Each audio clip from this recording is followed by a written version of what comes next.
नमस्कार दोस्तों, BPSC T और जो लोग तैयारियां कर रहे हैं उन लोगों के लिए मैं रेगुलर एक प्रैक्टिस सेट लेकर के आता हूं। और आज ये प्रैक्टिस सेट आपका 8वां प्रैक्टिस सेट है अरिहंत प्रकाशन का। मेरे यहाँ दोस्तों हर प्रकाशन का प्रैक्टिस सेट का अलग अलग प्लेलिस्ट बना दिया हूं। जैसे कि प्लेटफॉर्म प्रकाशन का 20 प्रैक्टिस सेट है, उसका अलग प्रैक्टिस सेट है। दृष्टि का 21 है ना, 21 है, उसका एक अलग प्रैक्टिस सेट है, प्लेलिस्ट बना दिया हूँ। तो किरण का भी एक अलग है और ये चल रहा है अरिहंत प्रकाशन का। तो सारे प्रैक्टिस सेट, और मेरा टारगेट है कि आपके एग्जाम तक निश्चित तौर पर 100 प्रैक्टिस सेट प्लस करके मैं आप सभी को भेजूं यहाँ से। एक सेकेंड, कम से कम 100 प्रैक्टिस सेट मैं आप सभी के लिए टारगेट रखा हूं कि 100 प्लस करके मैं आपके एग्जाम के पहले करूंगा। तो चलिए शुरू करते हैं।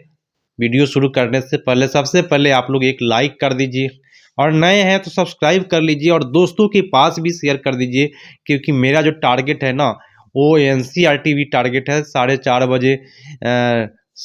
बजे रेगुलर टीआरई 4 की तैयारी के लिए चलता है, ठीक है। एनसीईआरटी का ग्रुप डिस्कशन चलता है, तो आप सभी को इसमें शामिल जरूर होइएगा। तो चलिए शुरू करते हैं आज का ये प्रैक्टिस सेट। और आप सभी को पता है, अगर हमसे जुड़े हुए हैं तो, और अपने दोस्तों के पास शेयर भी कर दीजिएगा। प्रथम प्रश्न है कि मक्खन और दही को मिला करके अर्जित लाभ। ये तो प्रश्न यहाँ से शुरू होगा, ये तो मैथ का है। हाँ, प्रश्न यहाँ है कि निम्नलिखित में किसे सुधार अथवा राष्ट्रीय विकास का मापक नहीं माना जा सकता है। फटाफट करेंगे, कम समय में करेंगे। तो लिंग समानता को नहीं माना जा सकता है। नेक्स्ट है कि राष्ट्रीय आय का अर्थ क्या है। दोस्तों इस प्रैक्टिस सेट का खासियत है कि मैं जो भी प्रैक्टिस सेट लाता हूँ वो एनसीईआरटी से पैटर्न पर आधारित होता है। मैं उसी को लाता हूं ताकि आपके लिए काफ़ी फायदेमंद हो। राष्ट्रीय आय का क्या अर्थ है, तो उत्तर यहाँ पे चला जाएगा सभी अस्थायी लागत जोड़ राष्ट्रीय आय। आपका उत्तर सी पर जाएगा। नेक्स्ट है कि जीवन के आधार के अलावा भारतीय संविधान के अनुच्छेद 21 में कौन सा अधिकार दिया गया है। तो 21 में बोला गया है शिक्षा का अधिकार। आपका उत्तर चला जाएगा 73 का ए पर चला जाएगा। अगर हमसे कोई भी प्रश्न में मिस्टेक होता है, अगर मिस कर जाता हूं कि अगर गलती से उसका उत्तर हो गया है, तो निश्चित तौर पर आप लोग कमेंट करें। मैं प्रत्येक व्यक्ति का कमेंट देखता हूं उस पर सर्च करके, और निश्चित तौर पर आपके कमेंट का मैं सम्मान करूंगा। भारत में राष्ट्रपति किस अनुच्छेद के अंतर्गत वित्तीय आपात को घोषित कर सकता है। उत्तर आपका होगा 360 के तहत। महावीर की शिक्षाएं जो लगभग 1500 वर्ष पूर्व लिखी गई थी, वर्तमान में कहाँ उपस्थित है। तो ये 75 का आपका उत्तर चला जाएगा। वल्लभी में है, जो पड़ता है गुजरात में, ठीक है। चलो भाई आगे की ओर बढ़ते हैं। निम्नलिखित में शासक काल की सही क्रम में बताना है कि सबसे पहले कौन आया, उसके बाद कौन आया। तो क्रम में जान लेना है कि भाई कौन सा आपका उत्तर सही जा रहा है। तो सबसे पहले मैं आपको बताऊं कुतुबुद्दीन ऐबक आया था, ये तो सही है। उसके बाद आपका नाम है उसका इल्तुतमिश, ठीक है, इल्तुतमिश हुआ।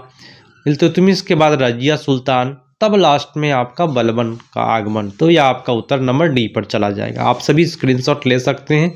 उत्तर नंबर डी जो है आपका सबसे बेटर है।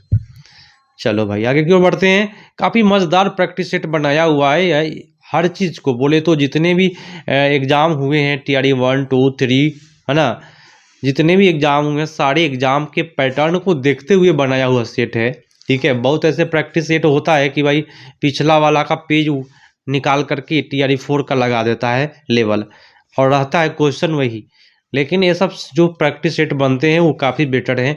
पुष्प के केंद्र में स्थित भाग का क्या कहलाता है। पुष्प के केंद्र में जो स्थित होता है उसको कहा जाता है इस तरीके से, ठीक है। आपका उत्तर ए पर चला जाएगा। प्रकाश संश्लेषण के दौरान ग्लूकोज में ऑक्सीजन डैश से आता है। तो ऑक्सीजन जो आता है वो हो जाएगा कार्बन डाइऑक्साइड से आता है। ये सही है क्या? नहीं। क्या कह रहा है, प्रकाश संश्लेषण के दौरान ग्लूकोज में ऑक्सीजन डैश से आता है। तो ऑक्सीजन कार्बन डाइऑक्साइड से नहीं आता है, जल से आता है, ठीक है। H2O से मिलता है, तो ए हो जाएगा ऑक्सीजन, ठीक है। तो 78 का जो उत्तर जाएगा वो ए होना चाहिए। यहाँ आप प्रैक्टिस सेटों में उत्तर जो दे रहा है वो कार्बन डाइऑक्साइड दे रहा है, तो थोड़ा सा इसको सुधार किया जाए, जल से ऑक्सीजन मिलता है। नेक्स्ट है कि लसिका का रंग डैश होता है। लसिका का रंग हो जाएगा रंगहीन, आपका उत्तर सी पर जाएगा। विज्ञान में डैश को एक ही नाम तरल दिया गया है। तो तरल किसको कहते हैं? तो द्रव जो होता है ना उसको तरल बोलते हैं, ठीक है। तो द्रव को क्या कहते हैं? तरल। लेकिन दोस्तों थोड़ा सा सुनिएगा ध्यान से, द्रव को तरल कहते हैं। आजकल जो एलपीजी गैस मिलता है वो भी तरल के रूप में मिलता है।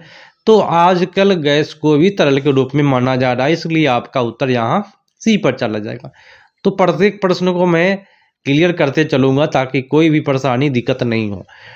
टॉर्च, कारो और स्कूटर जितने भी होते हैं ना गाड़ी, उसका अगला जो अग्रदीप होता है ना, हेडलाइट होता है, उसका प्रवर्तक पृष्ठ का आकृति क्या होता है?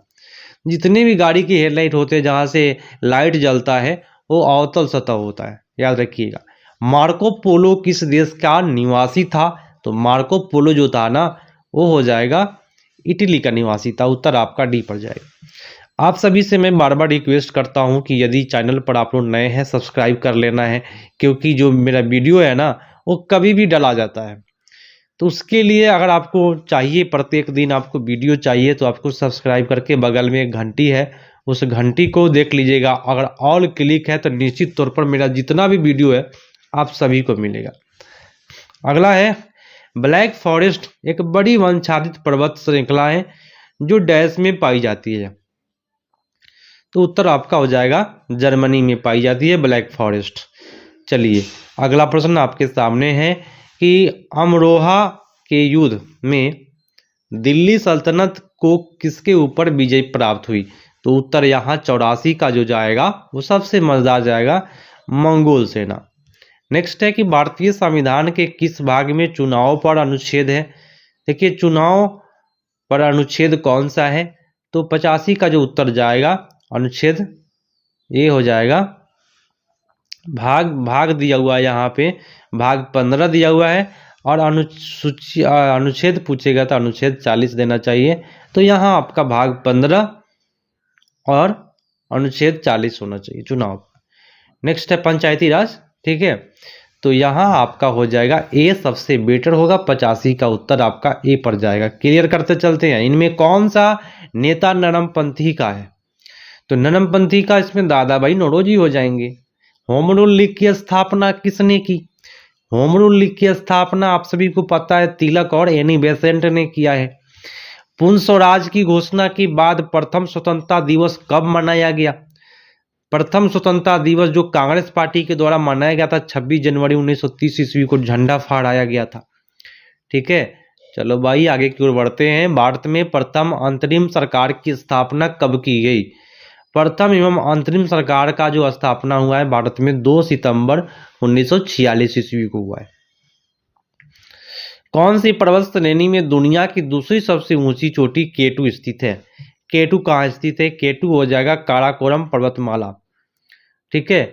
नेक्स्ट है कि निम्नलिखित में कौन वैश्वीकरण के प्रमुख प्रेरक है? वैश्वीकरण के प्रमुख प्रेरक हो जाएगा बाजार का खोज, प्रौद्योगिकी, इलेक्ट्रॉनिक, कंप्यूटर नेटवर्क, बहुराष्ट्रीय विनियोग। तो आपका उत्तर एक से अधिक हो जाएगा, ठीक है।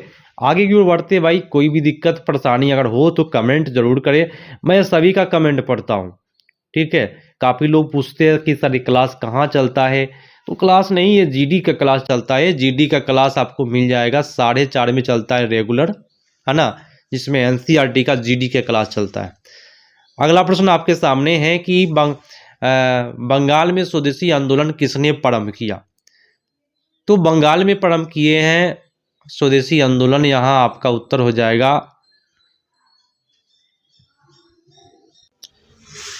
इस प्रश्न का जो जवाब है बंगाल में स्वदेशी आंदोलन किसने प्रारंभ किया।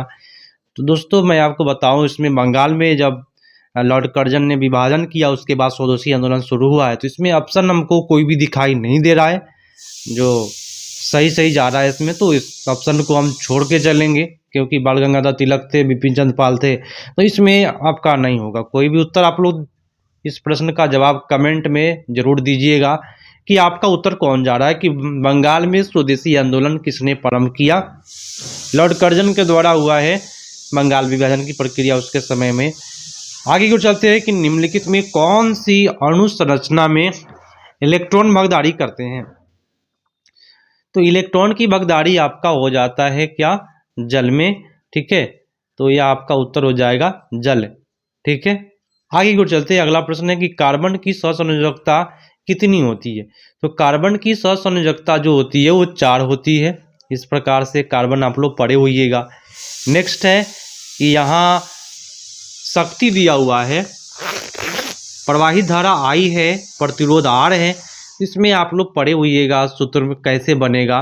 तो सूत्र होता है P बराबर होता है I²R, है ना। V बराबर I²R भी होता है, P बराबर I²R भी होता है। तो ये आपका उत्तर एक सही है। यहाँ D वाला ऑप्शन आपका सही हो जाएगा। बीटा कण किस प्रकार का आवेश वहन करते हैं। बीटा कण हो जाएगा ऋणात्मक होता है। ठीक है, माइनस चार्ज होता है। और अल्फा कण जो होता है प्लस चार्ज होता है। और गामा जो होता है वो शून्य होता है। ठीक है, चलिए अगला प्रश्न है कि टीबिया किसका भाग है। फटाफट बताना है कि टीबिया किसका भाग है। तो पैर का भाग है। लाल डेटा बुक वह पुस्तक है जो निम्नलिखित में रिकॉर्ड रखती है। तो उत्तर हो जाएगा लुप्त प्राय, जो भी लुप्त होने वाला प्रजाति है उसका रिकॉर्ड रखता है। तंत्रिका तंत्र की रचनात्मक क्रियात्मक इकाई को क्या कहते हैं। तो न्यूरॉन कहते हैं। आपका उत्तर डी पर जाएगा। किस राज्य के साथ झारखंड की दामोदर घाटी परियोजना साझेदारी करती है। कौन से राज्य के साथ। तो पश्चिम बंगाल के साथ। वह कौन सा डाक क्षेत्र जो 8 के अंतर्गत आता है। तो 8 डाक क्षेत्र जो होता है वो बिहार का है। ठीक है, चलिए भारत के क्षेत्र में 2 ज्वालामुखी द्वीप है, उसका नाम बताना है। उसका हो जाएगा नारकोंडम और बैरन द्वीप। ठीक है, आपका उत्तर यहाँ डी पर चला जाएगा। करनाल का युद्ध फारसी बादशाह नादिर शाह ने किसे हराकर जीता। तो उत्तर आपका चला जाएगा मुगल शासक मोहम्मद शाह को। ठीक है, आपका उत्तर सी पर चला जाएगा। भारत का एक राज्य जिसे कर्क रेखा 2 भागों में नहीं बांटती है। तो उत्तर यहाँ पे जाएगा उड़ीसा को नहीं बांटता है। गुजरात, राजस्थान, पश्चिम बंगाल सारे राज्य आपके हो जाएंगे, लेकिन उड़ीसा नहीं होगा। चलिए, सूर्य और पृथ्वी के मध्य न्यूनतम दूरी होती है। तो न्यूनतम दूरी जो होता है वो 3 जनवरी को होता है। उसका नाम है उपसौर। ठीक है, आगे की ओर चलते हैं। निम्नलिखित नृत्यों में कौन सा अरुणाचल प्रदेश का नृत्य है। तो अरुणाचल प्रदेश का पोपीर नामक एक नृत्य है जो अरुणाचल प्रदेश का है। नेक्स्ट है डैश को गर्म करने पर प्लास्टर ऑफ पेरिस प्राप्त होता है। तो प्लास्टर ऑफ पेरिस जिप्सम को जब गर्म कीजिएगा तो प्राप्त होगा। तरल अवस्था में पाई जाने वाली धातु का नाम बताना है। तो पारा आप सभी को पता है।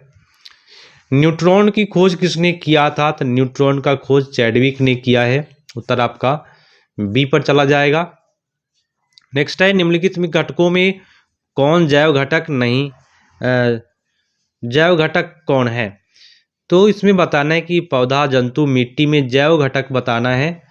तो उत्तर आपका हो जाएगा जैव घटक में आपका पौधे भी आते हैं, जंतु भी आते हैं, लेकिन ये आपका मिट्टी जैव घटक के अंतर्गत नहीं आता है। ठीक है, तो उत्तर आपका चला जाएगा सी इज द राइट आंसर। वर्ष 1930 के दूसरे गोलमेज सम्मेलन में B.R. अम्बेडकर ने क्या मांगी थी। उत्तर आपका हो जाएगा दलितों के लिए पृथक निर्वाचक मंडल। स्वर्ण जयंती ग्राम स्वराज योजना किस वर्ष प्रारंभ हुआ। तो ये जो प्रारंभ हुआ है 1999 ईस्वी में। चलिए नेक्स्ट प्रश्न को करते हैं। अगला प्रश्न है कि इनमें कौन सा लोक नृत्य राजस्थान से संबंधित है। तो काफ़ी हिट है राजस्थान का लोक नृत्य, घूमर नाम है उसका। और अगला प्रश्न है कि बॉक्साइट भंडार सबसे अधिक कहाँ मिलता है। तो बॉक्साइट सबसे ज़्यादा अधिक मिलेगा ओडिशा में। पानीपत का प्रथम युद्ध किनके बीच में हुआ। तो ये हो जाएगा बाबर और इब्राहिम लोदी के बीच हुआ। नेक्स्ट है खालसा की स्थापना किसने किया। खालसा की स्थापना होगा गुरु गोविंद सिंह ने किया है।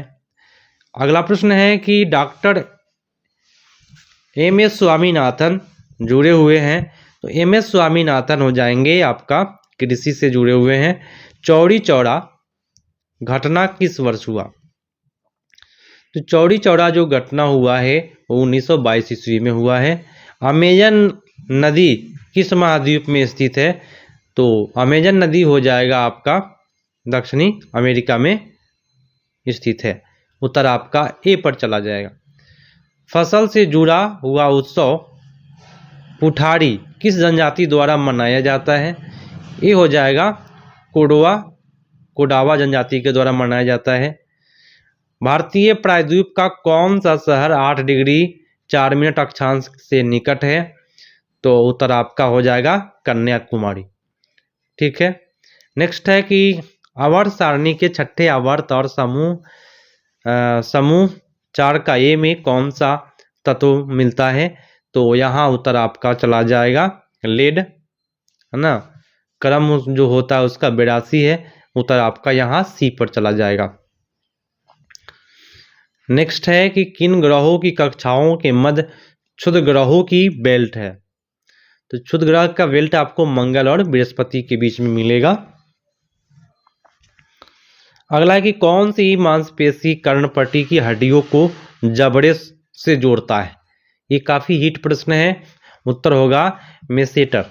नेक्स्ट है इनमें कौन सा अकार्बनिक यौगिक है? उत्तर आपका चला जाएगा अकार्बनिक यौगिक वाला अमोनिया हो जाएगा अकार्बनिक यौगिक है। इनमें कौन कांच का महत्वपूर्ण घटक है? काफी हिट प्रश्न दिए गए हैं। तो कांच का महत्वपूर्ण घटक सिलिकॉन ऑक्साइड होता है SiO2। स्वस्थ मनुष्य का डायस्टोलिक दाब बोले तो HgMM में बताना है।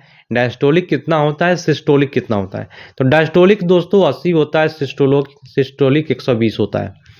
इनमें कौन सा साइट्रिक अम्ल का प्राथमिक स्रोत है? उत्तर आपका होगा नारंगी, जो खट्टा फल होता है, नारंगी नींबू, है ना। किस वर्ष बाल श्रम पर एक राष्ट्रीय नीति बनाई गई है? तो बाल श्रम पर राष्ट्रीय नीति बना है 1986 ईस्वी में। निम्नलिखित में कौन सा विद्युत शक्ति की इकाई नहीं है? तो विद्युत शक्ति की इकाई इसमें हो जाएगा वाट प्रति सेकेंड, विद्युत शक्ति की इकाई नहीं है। असहयोग आंदोलन की पृष्ठभूमि तैयार करने में निम्नलिखित में कौन सा कारक महत्वपूर्ण रहा? उत्तर हो जाएगा खिलाफत आंदोलन। ये सारे आंदोलन आपका हो जाएगा असहयोग आंदोलन की पृष्ठभूमि तैयार किया है एक से अधिक। चोल साम्राज्य के संस्थापक का नाम बताए जिसने तांजौर पर कब्जा किया, जिसके बाद आदित्य राजा बना? तो उत्तर आपका हो जाएगा विजयालय। नेक्स्ट है कि सीमा सुरक्षा बल, है ना, इसको कहते हैं BSF, है ना। BSF सीमा सुरक्षा बल की स्थापना कब हुई? तो ये 1965 ईस्वी में हुआ है। नेक्स्ट है कि हर्यक वंश के उस शासक का नाम बताए जो अजात शत्रु का पुत्र था, जिसने पाटलिपुत्र नगर की नींव रखी? तो उत्तर हो जाएगा उदयन। नेक्स्ट है कि राजमार्ग 8 निम्नलिखित में किन नगरों को जोड़ता है? तो ये हो जाएगा दिल्ली और मुंबई को। मुंबई और थाने के मध्य सबसे पहली रेलगाड़ी कौन से सन में चला था? तो पहला रेलगाड़ी 1853 में चला है। निम्नलिखित में कौन सी महाराष्ट्र की नृत्य शैली है? तो महाराष्ट्र का नृत्य शैली हो जाएगा लेजिम। निम्न में कौन सा बिहार के अनुसूचित जाति नहीं है? पासवान, माझी, रविदास, कुर्मी। तो बिहार में दोस्तों आपको अनुसूचित जाति नहीं आता है, कुर्मी। नेक्स्ट है यह कथन कौन सा है? जब एक वर्ग लगभग पूर्ण रूप से वंशानुक्रम पर आधारित होता है तब उसे हम जाति कहते हैं। तो ये कथन जो बोला था उसका नाम था चार्ल्स कूले। आगे की ओर चलते हैं और अगला प्रश्न को करते हैं। कुछ प्रश्न छूटा क्या? चार्ल्स कूले हो गया, हाँ यहाँ है। निम्न में कौन सी झील कृत्रिम झील है? तो कृत्रिम झील इसमें हो जाएगा जयसंबंध झील। निम्न में कौन सी नदी सिंधु की सबसे लंबी सहायक नदी है? आप लोग एक लाइक जरूर कीजिएगा और शेयर कर दीजिएगा दोस्तों के पास। सिंधु की सहायक नदी चिनाब है। हजरत ईसा मसीह को सूली पर किस दिन चढ़ाया गया? उत्तर होगा गुड फ्राइडे के दिन ना। आगे क्यों बढ़ते हैं, फटाफट क्लास को समाप्त करते हैं। शतरंज के खेल का आविष्कार किस देश में हुआ है? तो शतरंज का तो आविष्कार हमारे भारत में ही हुआ है। निम्न में कौन सी घटना सबसे पहले हुई है? तो उत्तर आपका चला जाएगा उपनिषद की रचना। जब संसद सत्र होता है तब सबसे पहले कौन सा काल शुरू होता है? तो उत्तर हो जाएगा प्रश्नकाल शुरू होता है। जीडीपी जेएनपी और जीडीपी के बीच एकमात्र अंतराल है, जीडीपी में डैश में आय शामिल नहीं है। तो उत्तर हो जाएगा विदेश में शामिल नहीं है। ठीक है, उत्तर आपका बी पर जाएगा। निम्न में कौन सी संस्था भारत के रेपो दर, रिवर्स रेपो दर निर्धारित करती है? तो उत्तर हो जाएगा आरबीआई, बोले तो रिजर्व बैंक। जैविक प्रक्रम द्वारा अपघटित हो जाने वाले पदार्थ क्या कहलाते हैं? उत्तर हो जाएगा आपका जीवाश्म कहलाते हैं। टेंडन डैश को जोड़ता है? टेंडन हो जाएगा दोस्तों यहाँ हड्डियों को पेशियों से जोड़ने का काम करता है। लाल कृमि आज का अंतिम प्रश्न है। में डैश नामक एक संरचना होती है जो उसका भोजन पीसने में उसका सहायता करती है। तो ग्रासनली आपका होगा उत्तर। ठीक है, तो आज का ये जो श्रृंखला था वो समाप्त हुआ यहीं पे।